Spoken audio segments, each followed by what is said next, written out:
Hey, you guys, it's Tuesday. Y'all probably think it's 12 o'clock, but it's not. It's 1 o'clock. Anything but average achieving success in life. And we usually come on at 12 o'clock, but had Yeah. something super important to take care of this morning. So better late than never. And I'm with my friend Nick Krem, who's going to bring some content for us today. Welcome, Nick. Oh man, I'm excited to be here. I got my whole timetable mixed up because I based my whole day off Tricia Turner's show. So when it wasn't at the usual time, everything got thrown off. So yeah, no, I'm glad that we're able to specify that and we're able to come on here. I'm super excited to be here with you. So my purpose of the message, I usually try to have a theme every month. And of course, Thanksgiving was thankfulness. And now we're coming into the end of 2020. And every year in December, I reflect on what have I done that year that I didn't want to do or I shouldn't have done. How has it helped my business or hurt my business and in my personal life? And what am I definitely not going to be doing next year? And so I like to pick people's brains because I think there's so many of us, we've going through this pandemic and we're still in it. And so it made us shift a lot of our businesses. And you, I think, is a great person to kick this month off with because you have a lot going on. You and I have been friends for years, and I've watched you just grow and grow and grow every year. I'm super proud of you.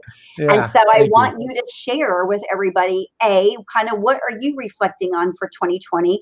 First, share what you're doing and what your business is so they know, and where you are in the world so they know, and then what you're reflecting on, please.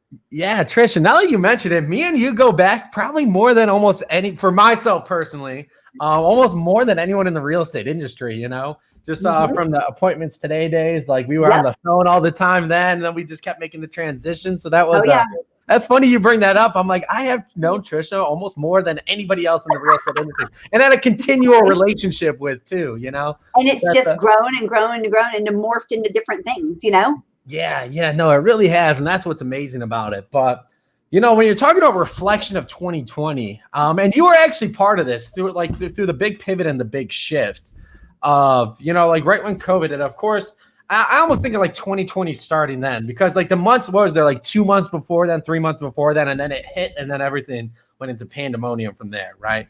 But I believe we were already we were planning / letting you know that we're going to be coming through Houston. We were going to be doing an event. Do you remember that? I was already contacting you. I was saying hey, we're going to be there in person. We're going to be traveling, doing our events. And we had this whole plan planned out. We were going to be doing we were a week away. It was my first time in New York City ever.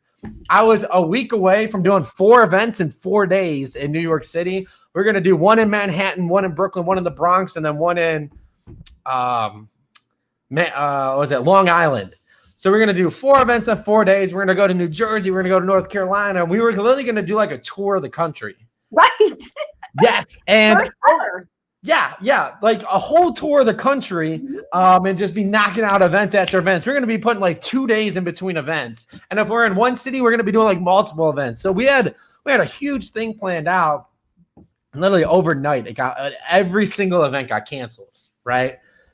And this is where the first pivot we made with our Live with Leaders event, where we decided, okay, we're going to be doing all these 16 events throughout the country. What if we just went live with all these 16 leaders? And that was the first big pivot. I won't say we were the first one to do a virtual mastermind, but we were pretty damn close with the group that we had. So stop right there. So for people paying attention, and if they don't know, tell them what the event was for. You had put together, what do you do? What was leading up to that event? And then what was the goal of that event? What was the purpose? Yeah, so the big goal of the event, it was really just to add as much value to the real estate industry as we can. That was the main goal of us traveling and doing these events too. Is of course, we have a business too. So I'm not saying we're going there with no call to action. So we were selling our content cards, which are our digital business cards, which goes well with the whole virtual theme. But with the event, when we decided to go virtual, our main goal was just to get out there in front of everybody. It was just to really gain our authority and be able to spread the word of hey, we're in this real estate industry, we're making changes and we're disrupting things, right? Yeah. We want to show people look, we're here to play. We have the big players on our side. We're partnered all over the country, which we are, with so many great people in the industry. So we're able to team up with 16 people. The great part is I messaged all 16 individuals that night.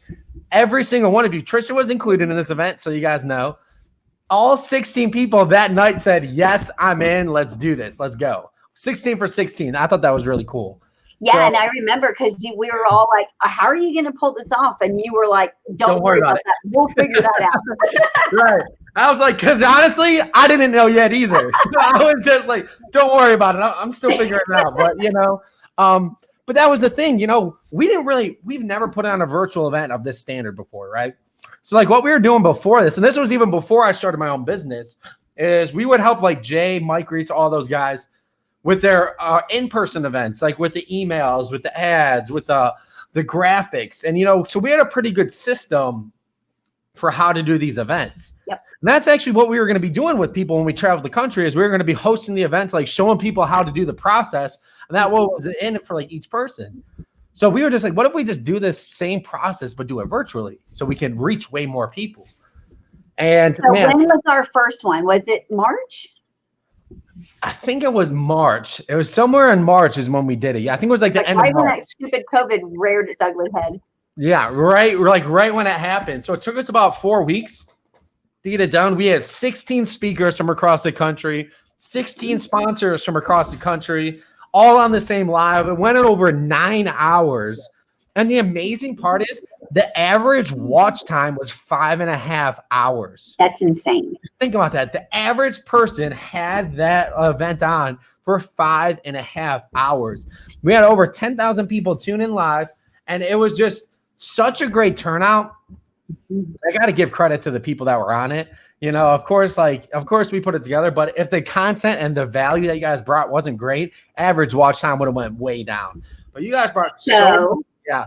When you did that, when you think about it, like before COVID, you kind of had a lot of your year mapped out because you were going to be traveling and doing these events. Well, then when that hit and you, like you said, pivoted like right away, it wasn't like, oh crap, we're not going to work. It was like, oh crap, what are we going to do? Because now we got to work differently. That's all.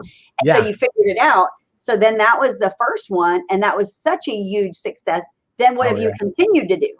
Yeah, so that's a great question. So like you said, there was just a pivot. We didn't even know if it was going to work. We didn't even know how to do it yet, but we just knew what the next step was. We knew it was virtual.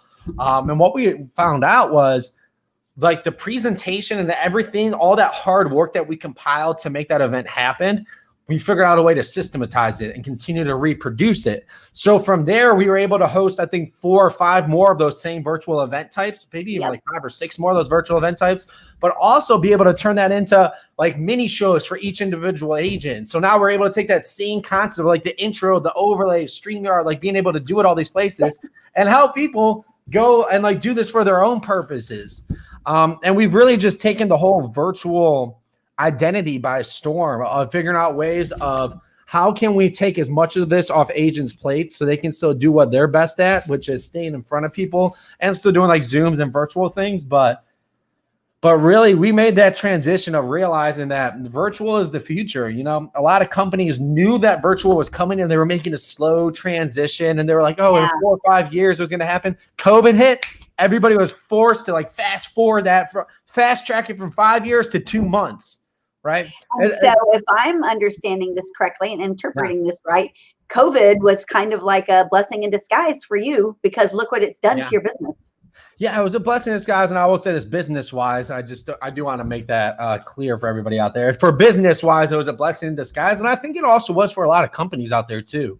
Being able to become more efficient and be able to make because one of the hardest things for people to break is habits. Right. A lot of times people are stuck in habits that aren't virtual. That it's like, okay, we have a new tool to make things better and more efficient. But like, yeah, but it'll take me a couple weeks to get fast with it. So I'm just going to stick with my old ways. Right. Yes. With COVID, that wasn't an option. You had to do it this way. And just a quick stat, my uncle, he's like a branch manager at FedEx here locally. We were asking about like what's the changes that happened with COVID with them there. He said, well, we're doing the volume that we were like projected to do in 2025. So I thought that was interesting because people are not just, everything's going virtual, but people are making more buying decisions online at a higher volume, at quantities higher, right? So it's just thinking about the same way with real estate. People have more trust online because they're forced to trust online. People are making more buying decisions online, which also translate to the way they buy real estate, the way they choose an agent. because I had to stay inside, I'm forced to make my who's my authority online.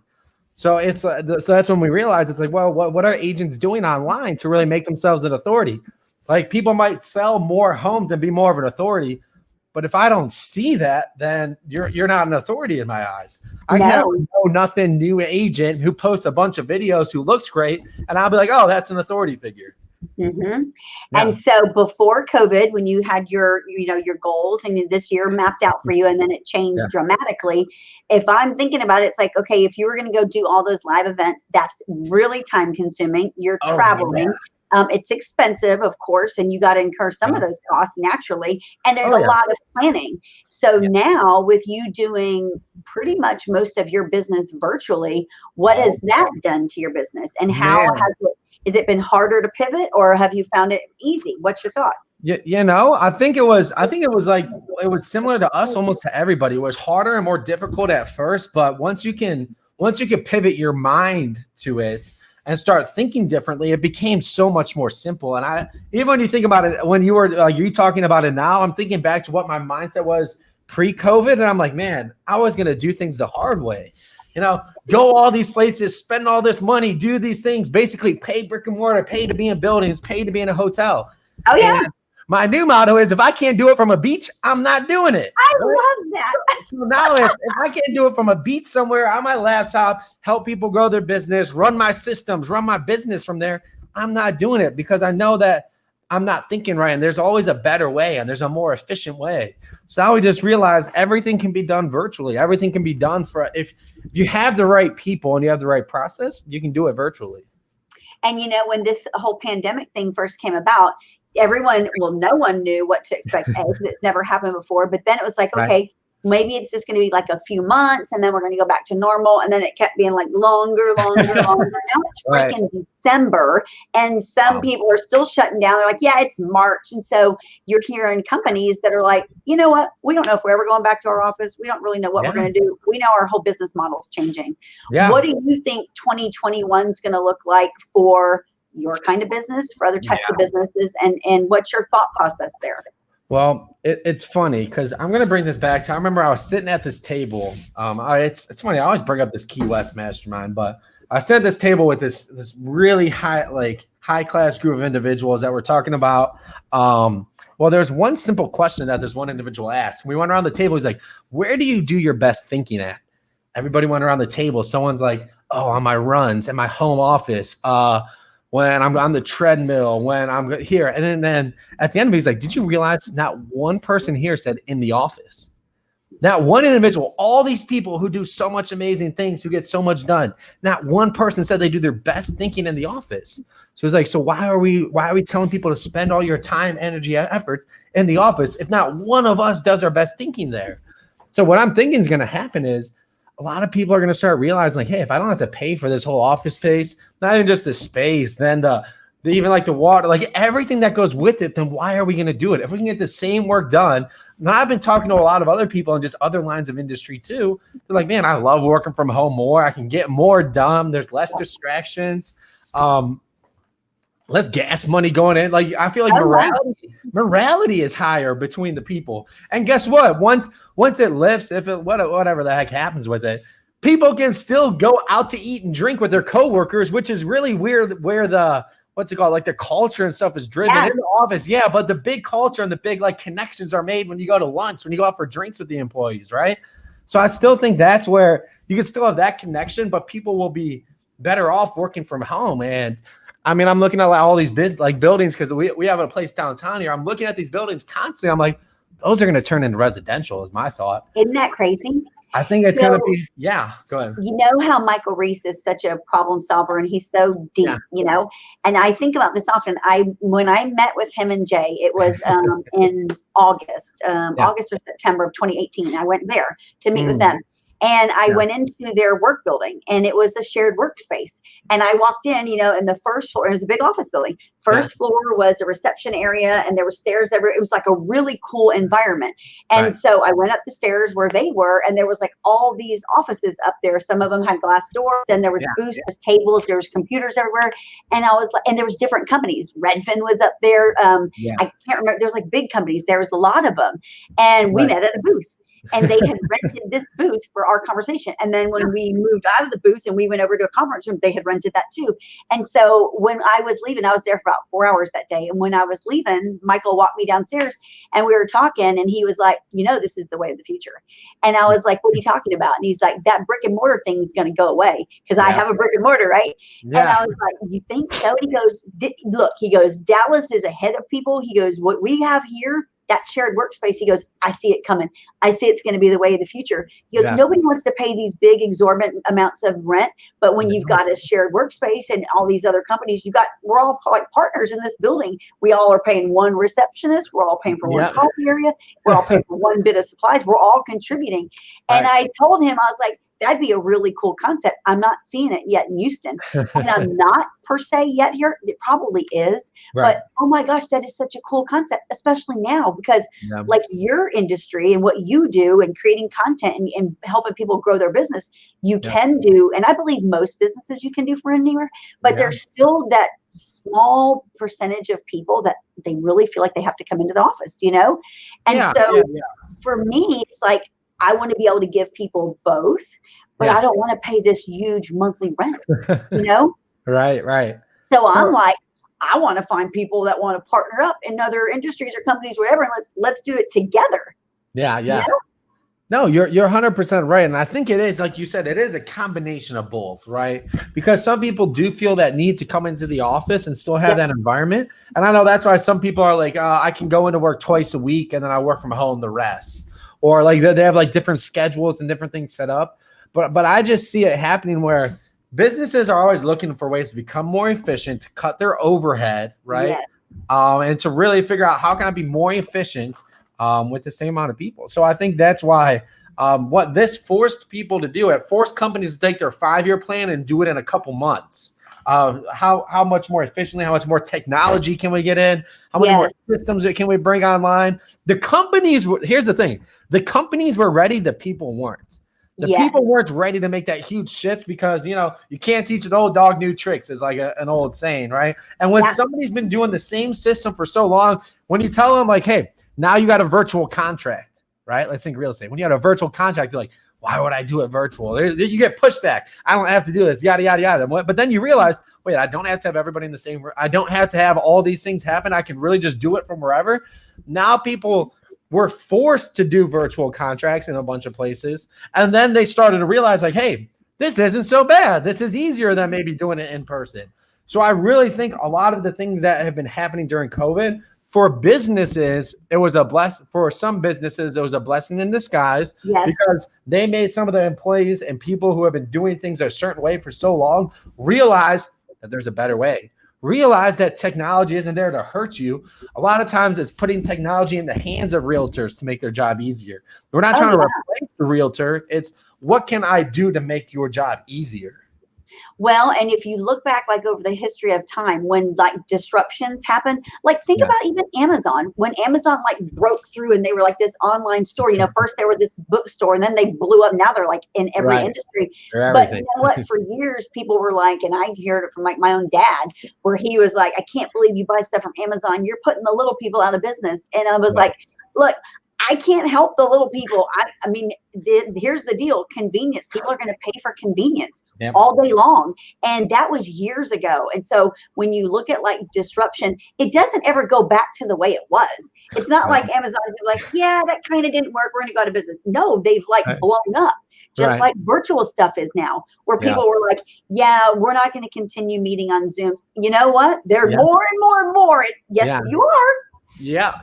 And I was just talking to somebody else too, about realizing like the huge value of social media. Like I know you have, which is why you do these lives. You do these other things of, somebody was about to do it there. Let's just say it was in the tens of 20s of thousands in like radio space, ad space, and like TV space. And I'm like, man, look at what we can do social media wise and like get the same result. You know, like looking at the numbers of like what the conversion was there versus what the conversion was here, which in some places was higher. I'm not saying like not to do some of these avenues, but it's really thinking like, where are the people at? Where's the bet? Like, where are you spending your time? Where do more people spend their time? Let's face it. Even when we say TV, more people, okay, I don't know this for a fact, but I know a lot of people are on Netflix, Hulu, Disney, like now Disney's out there. So it's like, and guess what? They don't have commercials, or if they do, it's their own corporate sponsors. So like, you're not getting the space there. And even radio, I'm never like, all right, I guess I'm more of new school, but I don't listen to radio.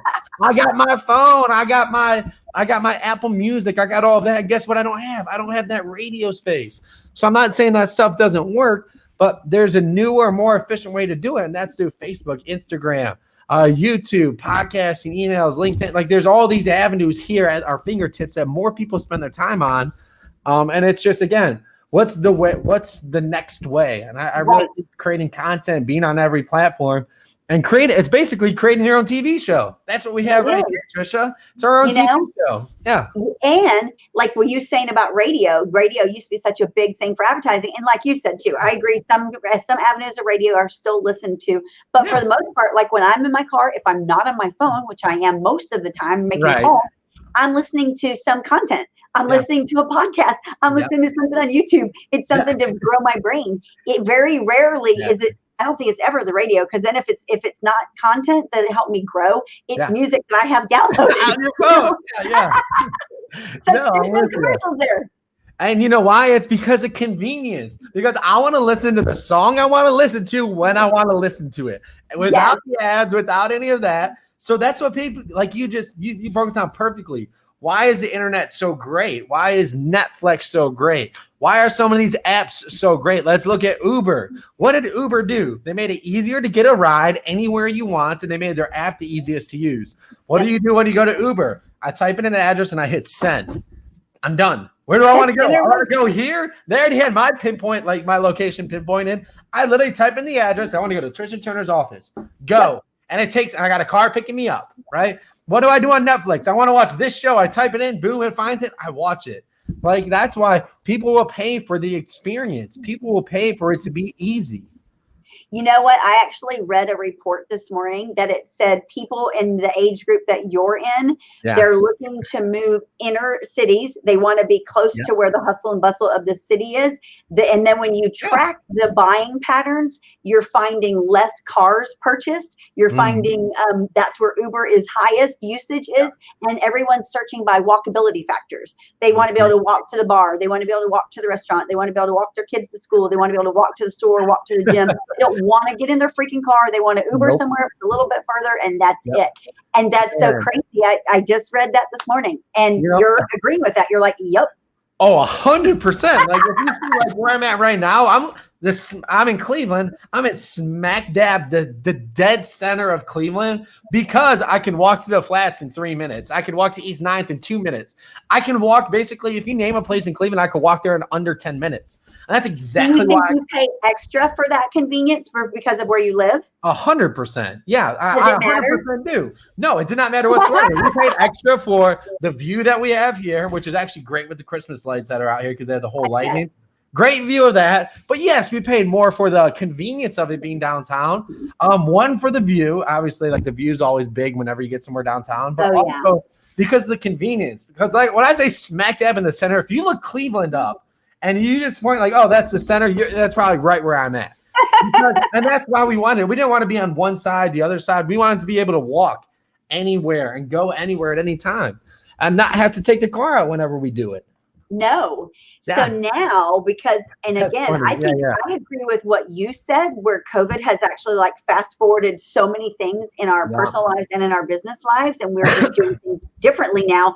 And then, so as we're now coming up on the end of 2020, looking at 2021, how are you shifting your business, or where are you going deeper with? What are you changing? And then what would you advise others to do?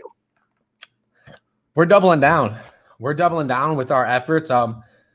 We spent a good amount of this like 2020 really invested in the processes, the system, what works, what doesn't work. And really we dialed that in, and we're doubling down on our virtual efforts because now we know it's never going to go back. The way that like when people's buying decisions went forward, they don't go backwards. They went forward with making more buying decisions online. They went forward with trusting more online because they were forced to. Like we said, like FedEx, like that's why that was so big to me. People like they had the volume of 2025. That means more people trusted online. More people were able to make buying decisions online than what they projected it was supposed to be in 2025. So that's why with real estate, with everything going on, more people are comfortable with saying, this person's an expert. This person I want to work for. This is the house I want to see online because they were forced to, whether it was buying a home or not during COVID, they were forced to look at more things online and say, I trust this, right? So now as agents, how can you get people to do that same process, their buying decision process online and say, I trust this agent. I trust this company, right? So that's why for us, 2021, we're doubling down on our efforts of helping agents go virtual, helping them create their brand, be on every platform, and show people that I am the expert. You will see me everywhere. You will hear my same message come across all platforms. And it's really as simple as that. If you're in front of people most, if you own the mind share of your marketplace, you're going to own the market share. So we want to help people own that mind share, stay in front of people, keep hearing your message heard. So when they think real estate, they're going to think Tricia. Yep. And that's what you want. Yeah. And there's so many people that are like old school and they're like, I'm uncomfortable in front of the camera. And it's like, get uncomfortable. You're right. Okay? Stop trying to make it pretty. Stop trying to make it perfect. Right. I'm the most, and and everyone here that works with me knows I'm the most tech unsavvy person that there is. Like, it's a joke here in the office. I admit it. I don't know why. It's just a challenge for me. It's like a roadblock. It just doesn't connect up here, but I can do it. I can get on video. I can do it. I do it every day. It's like, you don't need it to be perfect. You be real. That's what people want. They want real. They want to see what you're really doing. What do you really think? Not the fake crap. Yeah, you're 100% right. And if you don't know how to do it, you hire people who do know how to do it to help you with it. All day long. And don't you work in other industries besides real estate? I mean, we worked in the real estate industry. We've helped like mortgage, title, survey. So like we mainly stick in the real estate industry because that's where our roots are. That's what we know best. And at the end of the day, we always say, man, the real estate industry, there's always enough to go around. There's so many people that are in it. There's so many people that really need to go virtual and help their business. So we know real estate very well, like the back of our hand. So that's where we're pretty much putting our foot down with our business right now. Well, and you work with the top producing teams and brokerages across the nation. How many groups do you think you're working with at this point? How far has your business grown when you're looking at where you began? Man, so with content cards, I know we're well over 600-700 like people across. So with content cards, which is cool, we're in all 50 states, parts of Canada, and parts of Puerto Rico, which is really cool. That was cool, and that's in under 2 years we were able to do that. That's awesome.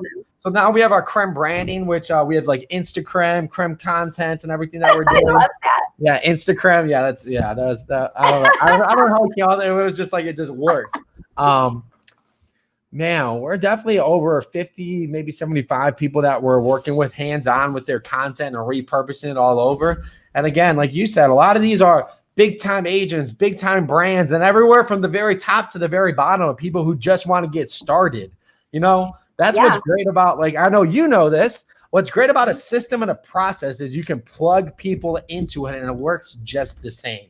And that's what we're able to do. Another thing that's super cool that maybe some people don't know is that it's you and your brother that are partners. So it's a family run business, which is so cool. And y'all are like yin and yang, you're the face and you're the energy and you're the outgoing person. And he's behind the scenes running stuff too, but y'all collaborate and y'all are killing it. I'm so proud of both of y'all. I've actually never said we are a family-run business. You are right in that fact, because it is me. When I always say my brother, like, oh yeah, your brother. I'm like, no, like my brother, like same blood brother. So there's me and my brother who do run it. Of course, we have a bunch of other people that are on the team now too, which is exciting. We just keep expanding that aspect, but. Yeah, but you know what, Nick, when you look at like the history, especially in real estate, if you look at like the history of the top producing teams, top producing brokerages, there's two of them. There's either a husband and wife, or there's two partners like Jay and Mike. There's two. And so when you have that, like you have, it's such a blessing, huge blessing. Because when you're running stuff solo, like I have to do, it's like, holy crap, man. That's why I appreciate our group so much, our collaboration group, because like, they're my partners, you know, and I don't have that in-house. And I value that more than anything in my business, 1000%. I think that's great. Like you were saying, like what you've also been able to do is really leverage the group, have your back. You have questions, you can go to the group and they're really there for you, which is amazing. You know, we've been able to grow our business through the group and through the people that we work with. So I think we just have such an amazing group of individuals here that, I'm just so blessed to be a part of them too. But you know what it goes down to? You know, it's that old saying, people don't do business with you unless they know, like, and trust you. It's that same thing. Like you're working with people that I know, like, and trust. So when they're like, oh, I'm working with Nick, then it's like, oh, it's a no-brainer. Then it works. You know, same thing. If I say, oh, you call Nick, that's who I use. And they're like, oh, well, they don't even look for anybody else. Why would they? They trust it, you know? Yeah. And it goes back to, like you said, that online thing like FedEx, it's trust. And, you know, with COVID and this pandemic thing, people don't want to go out and they don't want to go in these crowded stores. And that's why that online shopping is blown up like crazy, you know? Yeah. People don't want to go back. Yeah. I don't know, honestly. You know, I feel like there'll still be people who do. You know, I'm not saying those places will go out of business, but I just feel like more people, they were forced to go online and make buying decisions. And once it's like a switch flips. And once you force somebody to do that, they're like, you know what? That wasn't so bad. And then they do it again. Then they do it again. And they do it again. They're like they don't even think about going back because it's so much easier. It's at their fingertips and they can do so much more. You know, I'm sometimes an old school person when it comes to like technology stuff. And I'm a big TV watcher. I never have been really. And so I was like a latecomer to Netflix, total latecomer. In fact, we just started watching it probably like 6 or 7 months ago. My husband stumbled across some show. I don't even know why. And he was like, hey, I found this really cool show. And I was like, really? Where'd you find that? And he's like, Netflix. And I go, really? And he's like, yeah, check it out. And so we checked it out, got freaking hooked, of course. And then we're binge watching that. And then that ran out and that series ran out. And then it was like, then we found Ozark and it was like, holy shit, that thing is amazing. So then we like binge watch every series, like everything. We went back in time to the beginning and now we're out. We're like, man, what's next? You know, but it's all on Netflix. It's like, wow, I never knew how cool that was until I experienced it. It gets you. Yeah. Until you experience it, right? That's the thing. Once you experience it, because you hear about it, and that's what, I mean, we talk about the same thing with content, right? We can tell people we're the best, or we can show people we're the best. We can tell people how great our partners is, or we can show people how great our partners is. That's what's so valuable about content, especially video content, is I don't have to tell you. I can show you. I can show you a video testimonial. I can show you a house that we just sold. I can show you one of our partners and what we can do. So I think that's what's so amazing about the video and the content is, like you said, it's the closest to an experience you can get without you specifically being there. Yeah. And you know, another thing that I think people don't ever think about, and one of the reasons that I do it is that, like, for your kids, like my mom passed away 10 years ago. And so I don't have any video of her. So I can't hear her voice because I don't have any recordings of her. I can only look at pictures. We just have pictures of her. And so for me, I create so much content. There's thousands of videos and hundreds and there's audio of me everywhere. I told my kids this like a month ago. I said, you know what, y'all, when I'm dead and gone, and your kids will know, you could have a virtual Tricia. My voice. They'll never forget what I looked like then at that exact. You know what I'm saying? That's such a cool thing. And we're able to create it for free. I never thought about that. Wow, that's really cool, man. My kids, well, if I ever have kids, we'll knock on wood.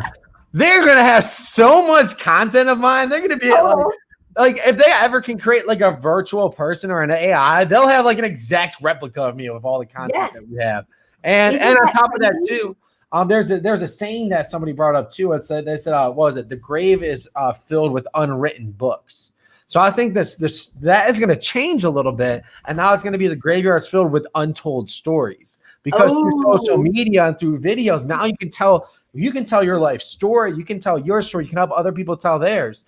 And for the people out here who don't do that, like you said, my kids, my family, everyone can go on here and they can learn so much about me, my story, my life. Heck, I might not have even been sharing it with them before. And I'm out here sharing my story on social media about different things. And I think That's what's going to be changed. The graveyard's going to be filled with untold stories. And I truly believe that everybody has a story that can benefit society, that can benefit at least one other person, whether it makes them feel like they're not alone and somebody else is going through this, or maybe you figured something out that can help somebody through it. I believe it's selfish to hold on to our own stories because so many people can really benefit from it. But you know what, Nick? I agree with you 1000%, but there's still so much of our population that is all about me. What about me? What about me? And they don't want to share. They don't want to help others. And so I think it's ultra important that we do get our messages out there because we want to be the difference. We want to be the ones making the difference and helping the people get out of that situation that they're in, or know that they can live an abundant life, or know that there's somebody that will help them. And I'm not going to even want anything from you. I'm just trying to help you. Right. You know? No, yeah, you're right. You are 100% right. So I hope 2021 has more of that, more of what we do, and more of the collaboration. And I think when you have that in the world, that it'd be such a better place in a better business, period. You know? Yeah. No, so for real estate agents that are paying attention right now, what are 3 things that you think they need to get really better at for 2021 and get laser focused on to grow their business? 3 things they need to get better at for 2021, Tricia. All right, you're catching me off guard. No, we got this. 3 things. The first thing is they need to become more consistent with their content, right? So chances are people have tried it before, maybe it didn't work. Chances are you might have shot one video and it didn't get the results you wanted, but it never does. It's never the first video. It's not the first month. It takes time to get your brand going and to get that going. So for the first bit of advice is be consistent in 2021. The second is start doing video. You know, I always said we're still in the golden age where you get video and you get brownie points. Again, with COVID, with everything going more virtual, that timetable has went from here to here where it's important to start doing video. I'm not saying it's too late. We're nowhere near it being too late, but at the same time too, start doing video because with how much more people have been forced to go virtual, that timetable has went from 2025 till maybe 2021 where you got to get started. So start shooting video. And the last one is, I guess don't underestimate the power of social media with everything. Again, with that timetable coming shorter, a lot of times I've been seeing it happen more and more often. I've been talking to more agents, and that's a big reason why some of these bigger agents are starting to come to us too, is because they're losing deals to these people who haven't sold anything. Right. And the reason is, these people who haven't sold anything are crushing it with their videos and social media. So people think of them as the expert. So I don't want y'all to waste all that and all that time y'all had to become an expert, all those deals you've done, all that notoriety because you're not on social media. Do not underestimate the value of social media. You might not be even to get in the same door as some of these people because they'll go online, they'll look at your virtual resume, which is your Facebook and Instagram, and they'll be like, yeah, you don't do anything. You do no business. So they won't even give you the time of day. So do not underestimate the power of social media. And again, those people's buying decisions are more online now more than ever. So if you're an expert, let us help you show people that you're an expert, or just go out there and start shooting your content too. What's your thoughts on, just for my own curiosity, what's your thoughts on direct mail and the future of direct mail, postcards, newsletters, things like that? What's your thoughts? It's still valuable. It's always a land, scene, air approach. Yep. It's always making sure I'm going to stay in front of people as many different ways as I can. Direct mail is still very much alive. Email is still very much alive. Social media is very much alive. These places are all great. If you just do one, you're going to lose out to somebody doing 2. If you just do 2, you're going to lose out to someone doing there's not just one effective way to do business. So I think direct mail, it's still very much alive. There's still different valuable ways to use it. But then again, too, when you have the strategy of, all right, so here's the message we're going to use for our direct mail, and that's going to get followed up with an email campaign, and that's going to get followed up with our social media, and it's all tied together under one brand, that's when you can really see every single one of those become even more effective. Isn't that force multiplier? Yes, it is. You got it. You got it. Hey, so when you look back at your business from this year, because I do, like I said, I do this every December, is there any one thing that comes to mind that you're like, man, I wish we wouldn't have done that and that you cut out? I wish I wouldn't have done that. Yeah. Something that just really didn't bring you any value, or not that you thought it was, or maybe because of what happened? I think, as crazy as it sounds, I wish I would have spent more money on my business in 2020. I wish I would have taken some of those times where I'm like, well, I just don't know if this will work, so I'd put it aside. At the end of the day, no matter, I look back at my investments and everything we did. Every time we invest, we either got close to our money back or we did get our money back and then some. Like the amount of times that we like looking back on it, like investing in attention. Because there's a graph. I was at one of the or it was actually my brother was at this 10X, and you were at that 10X too. That 10X conference with my brother, my cousin, I think was there, and they met you guys there. One of the graphs was every time Grant's attention went up, his money went up. It was almost like a 1-to-1 graph, and that's when we realized where attention grows, money flows. Yep. So anytime we can invest in attention, we know our business is going to be able to grow from there. So if anything, I wish I would have spent more money on attention, even though we spent a majority of our money on attention. Right. I think that we could have just done more earlier on before our shift in mindset. So if there's anything, spending more money and just gaining more attention for our business and our brand. I think that's wisdom. Yeah. You know? Yeah. That's what I think it is. Because I'm the same way. I look back at stuff, I'm like, I think that's that inner voice where we're like, where you're not like 100% sure you should be doing it. So it's like, I'm just going to kind of test it. And then you look at it afterwards, you're like, dang it, why didn't I go all in? Why did I second guess myself? You know? Yeah, you're right. It was just going all in on everything that we were doing early on. Just like branding wise, getting in front of people and just doing things that aspect, because we turned down some different like sponsorship opportunities, and I'm like, we shouldn't have done that, but it's all good. Looking back on it, we did bring in a lot too. We did say yes to a bunch, but I'm just looking back on it like, yep, we could have said yes to every single one of them. That's right. Yeah. But at the end of the day, you guys have grown like exponentially. Every year you've grown and grown and grown, and your business has shifted so much. And I'm pretty sure in 2021, you're going to have even greater things that we'll be hearing about. And I can't wait to see and hear all about the stuff that's coming. So for agents that are watching, or any business owner or anybody that's wanting help growing their business, how can they find you? If you just go to nickkrem.com, you see my name. It's just my first name, last name.com. You can find everything that we do on there, from free training. We have a bunch of free real estate training, whether it's about actually buying and selling. And that's where we leverage great people like Tricia for a free training. We have free virtual training. We also have all the different products and different things we do on there. Just go to nickkrem.com. You can figure out everything that we can do for you. And of course, with your digital business card, they can schedule a call too, right? Yeah, they can schedule a call. If y'all want to talk to me individually, you can schedule a call with me right on there. Like I said, every one of my links from schedule a call, training, products, social media, videos, podcasts, everything's on nickkrem.com. You can find it all there. I love it. Thank you so much for kicking off December with me so we can help everybody grow their business. Yeah, no, Tricia, thanks for having me on. It was a great time, and I always love tuning into these. Now I love being a part of it as well. Of course. You guys have a great day. We'll see you soon. Bye.